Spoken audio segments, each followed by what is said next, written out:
दोस्तों, इंदिरा गांधी भारत की बहुत ही पावरफुल महिला प्रधानमंत्री थी। वह लाल बहादुर शास्त्री की मौत के बाद जनवरी 1966 में पहली बार देश की प्रधानमंत्री बनी थी। इंदिरा गांधी का डिसीजन गजब का होता था। उन्होंने देश हित में ऐसे मजबूत फैसले ले लिए थे जिन्होंने भारत का इतिहास ही बदल कर रख दिया था।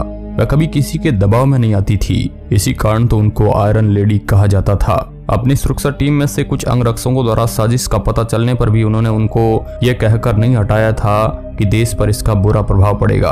बाद में उन्हीं अंगरक्षकों ने 1984 में उनकी जान ले ली थी। तो आइए दोस्तों, इस वीडियो में जानते हैं उस साहसी और निडर महिला के उन बड़े फैसलों के बारे में जिनसे देश की तकदीर बदल गई थी। साथ ही जानेंगे इंदिरा गांधी के जीवन से जुड़े कुछ ऐसे राज जिनके बारे में आप नहीं जानते हैं। जी हाँ दोस्तों, आप royal TV India YouTube channel देख रहे हैं। यदि हमारा ये वीडियो पसंद आता है तो इसे लाइक जरूर करिएगा। दोस्तों, भारतीय राजनीति में इंदिरा गांधी को एक तेज तर्रार और तुरंत निर्णय लेने वाली नेता के रूप में जाना जाता है। उन्होंने देश के लिए बड़े बड़े फैसले लेकर विश्व में भारत को एक नई पहचान दिलवाने का काम किया था। इस दौरान इंदिरा गांधी ने कुछ गलत फैसले भी ले लिए थे, जिस कारण उनकी आलोचना भी की जाती है। दिन था 19 जनवरी 1966 का, जब इंदिरा गांधी ने देश की बागडोर अपने हाथ में ले ली थी। 19 नवंबर 1917 में जन्मी इंदिरा गांधी तब 50 साल की हो चुकी थी जब वे प्रधानमंत्री बनी थी। तब उनके सामने कई चुनौतियां थी। उन्होंने सोच लिया था कि देश को कई बड़े फैसलों की जरूरत है। तो आइए दोस्तों, आज हम जानते हैं उनके महत्वपूर्ण फैसलों के बारे में, जिनमें कई फैसले सही भी थे और कुछ में उन्हें कड़ी आलोचना का भी सामना करना पड़ा था। नंबर 1, बैंकों का राष्ट्रीयकरण। इंदिरा गांधी ने अपने एक फैसले द्वारा देश के 14 बड़े बैंकों का राष्ट्रीयकरण कर दिया था। उस समय कई लोगों ने इस निर्णय का विरोध किया था, यहाँ तक कि तत्कालीन वित्त मंत्री मोरारजी भाई देसाई ने निर्णय को अस्वीकार कर दिया। बाद में इंदिरा गांधी ने एक अध्यादेश द्वारा इसे लागू करवाया। दोस्तों, आर्थिक व्यवस्थाओं को सुधारने के लिए बैंकों का राष्ट्रीयकरण जरूरी था। उस समय देश की 70% जमा पूंजी इन बैंकों के पास थी। इनमें से सबसे बड़ा बैंक सेंट्रल बैंक था, जिसके पास 4 अरब रुपए जमा थे। सरकार ने बैंकों को अपने अधीन में लेकर के लोगों की बैंकों तक पहुंच आसान बना दी। नंबर 2, राजाओं की प्रिवी पर्स को समाप्त करना। जब हमारा देश आजाद हुआ था तब देसी रियासतों को भारत में शामिल करने के बदले उनको एक राजशाही भत्ता देना तय किया गया, जिसके तहत हर वर्ष सरकारी खजाने में से राजाओं को एक निश्चित राशि दी जाती थी। साल 1971 में कानून बनाकर इंदिरा गांधी ने इस भत्ते को समाप्त कर दिया था। उनका कहना था कि लोकतंत्र में सभी समान है और इस भत्ते से सरकार पर अनावश्यक भार पड़ता है। राज परिवारों ने इस फैसले का बड़ा विरोध किया था, लेकिन इंदिरा गांधी कहां मानने वाली थी। उन्होंने कह दिया था कि अब इस भत्ते की कोई जरूरत नहीं रही है। नंबर 3, पाकिस्तान का बंटवारा। पाकिस्तान 2 टुकड़ों में विभाजित था। पहला पश्चिमी पाकिस्तान जो वर्तमान में है और दूसरा पूर्वी पाकिस्तान जो कि बंगाल से अलग हुआ था। ये दोनों ही पहले पाकिस्तान कहलाते थे, लेकिन साल 1971 में पश्चिमी पाकिस्तान ने पूर्वी पाकिस्तान जो वर्तमान में बांग्लादेश है वहां के नागरिकों पर अत्याचार करना शुरू कर दिया था। पाकिस्तान सरकार और वहां की आर्मी ने वहां पर मारकाट शुरू कर दी थी। इससे घबराकर हजारों की संख्या में वहां के लोग भारत आ गए थे, जिससे भारत के सामने समस्या खड़ी हो गई थी।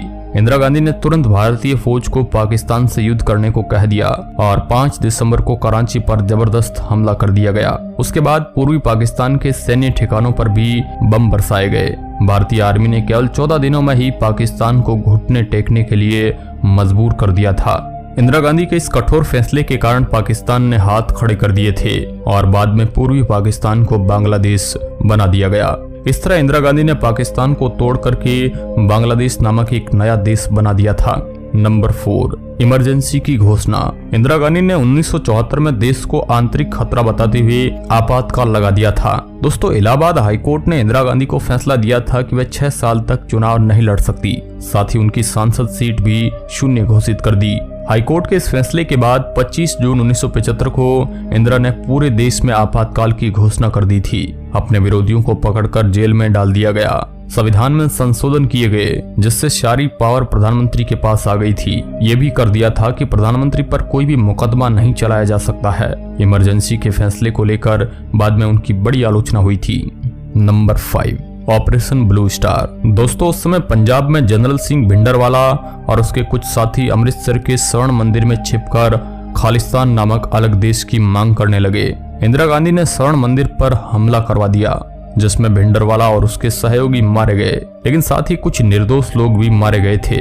इस घटना के बाद इंदिरा गांधी से कुछ लोग नाराज हो गए थे और यही फैसला बाद में उनकी मौत का कारण बनता है। Number 6, operation Meghdoot. इस ऑपरेशन के द्वारा भारतीय सेना ने पाकिस्तान को कड़ी टक्कर दी थी।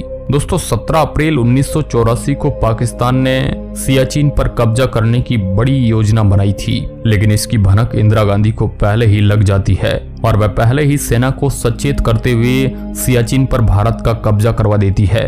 इस घटना के बाद पाकिस्तान को फिर से मुंह की खानी पड़ी और उसकी जबरदस्त हार हुई थी। नंबर 7, दिन था 18 मई 1974 का। इस दिन बुद्ध जयंती थी। इंदिरा गांधी ने भारत को परमाणु संपन्न देश बना दिया था। पोखरण में इसी दिन भारत के वैज्ञानिकों द्वारा परमाणु परीक्षण किया गया, जिसका नाम रखा बुद्ध मुस्कुराए। इसी के साथ ही विश्व में भारत पहला देश बन गया जो सुरक्षा परिषद का सदस्य न होते हुए भी परमाणु संपन्न बन गया था। पूरे विश्व में इस घटना के बाद इंदिरा गांधी की चर्चा तेज हो गई थी। दोस्तों उस समय भारत जो दुनिया की नजरों में कुछ खास नहीं था, आज इंदिरा गांधी ने परमाणु परीक्षण करके दुनिया को चौंका दिया था। उन्होंने भारत के कद को बढ़ा दिया था। दोस्तों इंदिरा गांधी ने देश के लिए कई बड़े फैसले लिए थे। उनकी इसी निर्णय शक्ति के कारण ही उनको आयरन लेडी नाम दिया गया। श्रीमती इंदिरा गांधी ने मरते दम तक देश की सेवा की थी। अंत में 31 अक्टूबर 1984 को अपने ही अंगरक्षकों द्वारा उनकी हत्या कर दी गई थी। उनके पिता जवाहरलाल नेहरू, जो कि भारत के पहले प्रधानमंत्री के रूप में 17 वर्षों तक देश की सेवा कर चुके थे, उनका वीडियो भी अलग से हमने बनाया है, आप देख सकते हैं। तो दोस्तों कैसी लगी भारत की ताकतवर महिला प्रधानमंत्री की जानकारी? अगर वीडियो अच्छा लगा है तो अपने दोस्तों के साथ साझा जरूर करिएगा। वीडियो के अंत तक बने रहने के लिए आपका बहुत बहुत धन्यवाद।